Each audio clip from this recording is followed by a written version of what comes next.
Senador Bongo ang nangunguna sa senatorial race ng eleksyon 2025. Matapos manguna sa katatapos lang na 2025 senatorial elections, Napakatulong na malakas. hindi lang daw mga taga-suporta ni Senator Bongo ang napasayaw sa tuwa, kundi ang senador mismo. Nariyang na videohan daw siya kasing gumigiling-giling. Pero pansin ng iba, bakit si Senator tila humorta? Bongo, ikaw ba yan? Bakit naging bouncer si Bongo? Senator Bongo, tank build yarn? Pero, spoiler alert, hindi siya ang ating senador. Ka-look-alike lang pala. Mula sa mata, ngiti at hugis ng mukha, para silang pinagbiyak na bunga. Siya si Fritz. Ang bisyo, magserbisyo. Bongo! Gaya ni Senator Bongo, si Fritz marunong ding magbisaya. Dagasalamat sa inyong tanan sa pagsalig nako.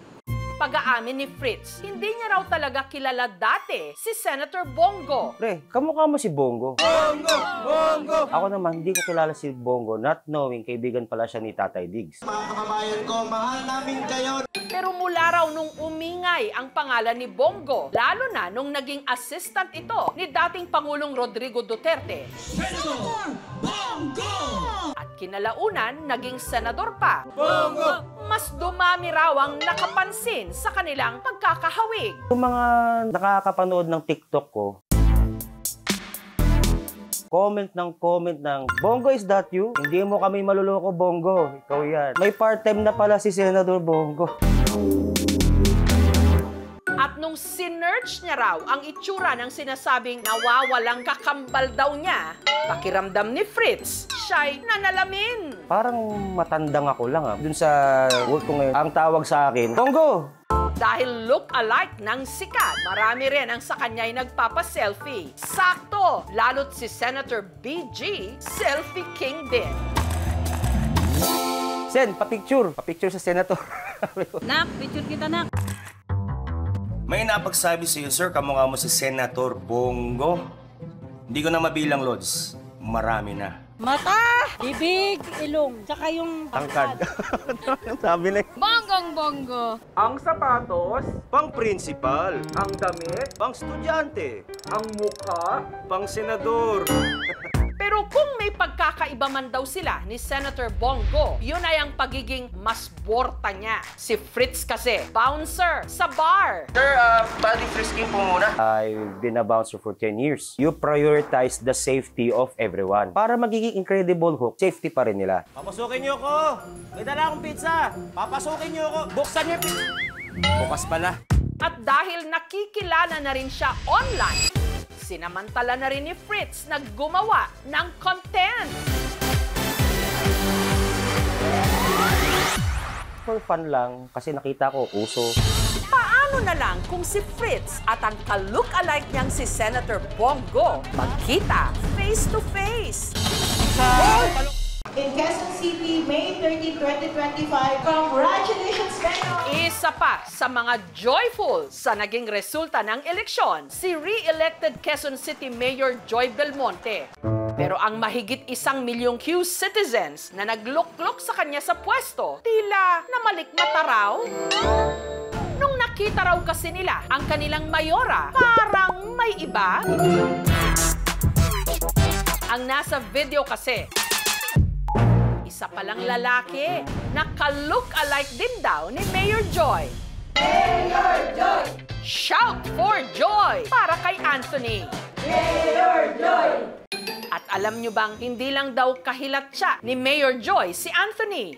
Nakatrabaho pa niya noon sa Quezon City Hall. Trabaho ko sa Quezon City dati as a graphic artist. Madalas ko na po ma-encounter dati si Mayor Joy, flag ceremony ng City Hall, State of the City address. Sa ugali siguro may similarity kami ni Mayor Joy. Approachable sa tao, yung nag-i-smile kapag nakakasalubong.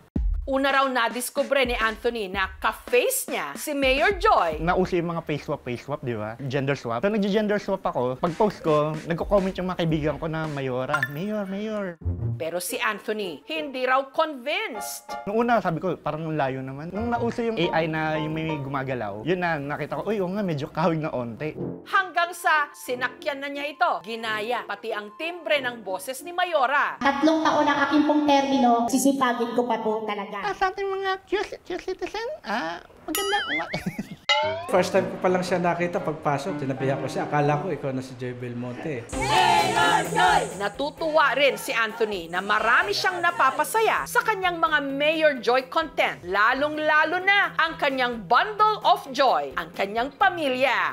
Napaka-optimistic niyang tao. Ever since, hindi pa kami nag-away. Yung challenges namin against sa problem, not to against each other. Medyo makulit din ako minsan masiyahin talaga. Lagi yung titingin yung positive output. Kasi sabi nga daw, yung problema, hindi naman dapat tinatambayan yan. Dadaanan mo lang yan. Sana mapagpatuloy niya pa yung serbisyo na binibigay niya sa mga taga Quezon City. Mag-iwan siya ng legacy. Samantala, paano na lang kung si Fritz at ang ka-look-alike niyang si Senator Bongo magkita face-to-face? Senator, magandang gabi po. Ako po yung kamukha nyo sa ka-look-alike nyo. Pwede mo ba tayo mag-selfie? Ang dalawa parang nanalamin sa isa't isa. Kinagagalo ko makilala kayo, Senator. Salamat po. Mas gwapo ka sa akin. Mas gwapo. Mas gwapo ka. Kaibigan tayo. Senator Bongo. Ang aking kamukha, halika rito, si Fritz Cortez, si Bongo Lookalike! Mas lamang ka lang ng ilang paligo at bakit kulot yung buhok mo? Ako hindi. Salamat. Maraming salamat po, sir. Nagulat naman ako. Nagulat siya. Oo nga, no. Sabi po, ako po yung kamukha nyo sa ka-look-alike nyo. Yung height namin, hindi pala nagkakalayo. Yung nga sabi niya, hindi, mas gwapo ka pa. Mas gwapo ka sa akin. Mas gwapo. Mas gwapo ka, kaibigan tayo.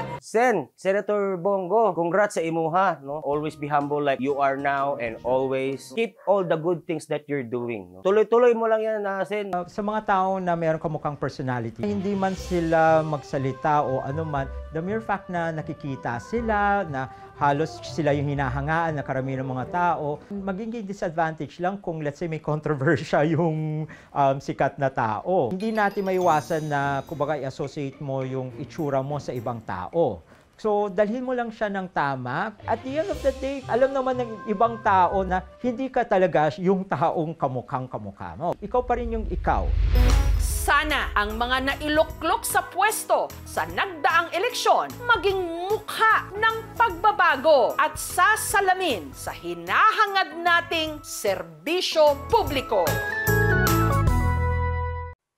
Thank you for watching, mga kapuso. Kung nagustuhan niyo po ang videong ito, subscribe na sa GMA Public Affairs YouTube channel. And don't forget to hit the bell button for our latest updates.